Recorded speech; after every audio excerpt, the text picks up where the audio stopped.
C'est vrai, combien de personnes connaissent le mot acceptation ici? Les chercher tombent sur quelque chose.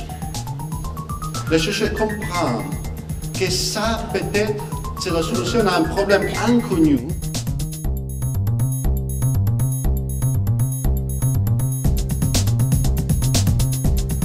Et là, on a trouvé un modèle économique.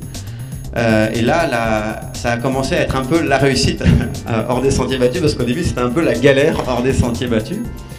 Et donc, progressivement, on est passé de planter des arbres à aider les entreprises, les accompagner à régénérer l'écosystème dont elles dépendent.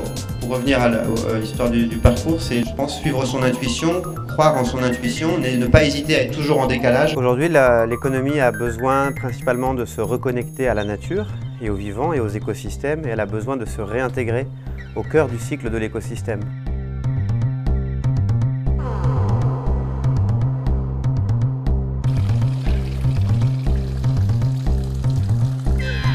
Ce qui est marginal, ce qu'on ne revoit pas forcément parce que c'est au bord du cadre de l'image, demain peut-être que ce sera au cœur de l'image. Il faut faire mieux avec moins, les médias se focalisent sur le moins, nous on aimerait focaliser sur le mieux pour donner cette énergie de mutation. Parce qu'on a tout à réinventer, c'est-à-dire que nos outils anciens ne marchent pas face aux enjeux du monde, c'est bien justement le moment d'affréter ce que vous pouvez. Si vous avez les moyens, affrétez-vous un 3-mâts.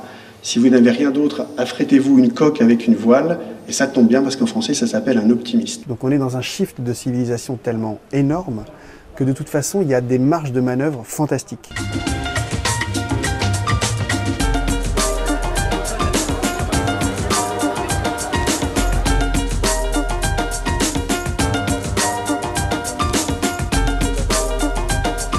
Le format proposé par Inspire était assez intéressant, à savoir donc 20 minutes pour présenter son projet et ensuite 1 heure d'échange avec les personnes qui avaient choisi cet atelier.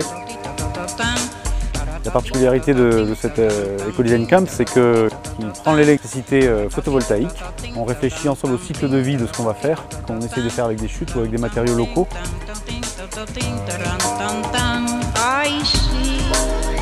Je voudrais vous montrer que ça bouge et on démontre que l'ancienne économie qui était fondée sur le carbone et la monnaie sont en train d'être remplacés dans ce nouveau modèle par les 3 nouveaux flux qui sont la confiance, l'émotion et la connaissance.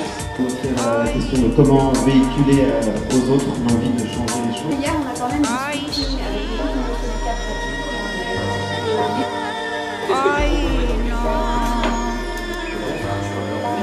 du La sérendipité, les rencontres, les personnes font que je n'ai pas perdu mon temps. J'ai rencontré beaucoup de gens intéressants.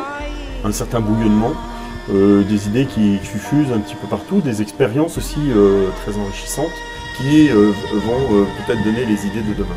Je pense que c'est fondamental de s'inspirer les uns les autres. Je repars avec une nouvelle énergie, j'ai l'impression de faire partie de quelque chose qui avance, qui progresse.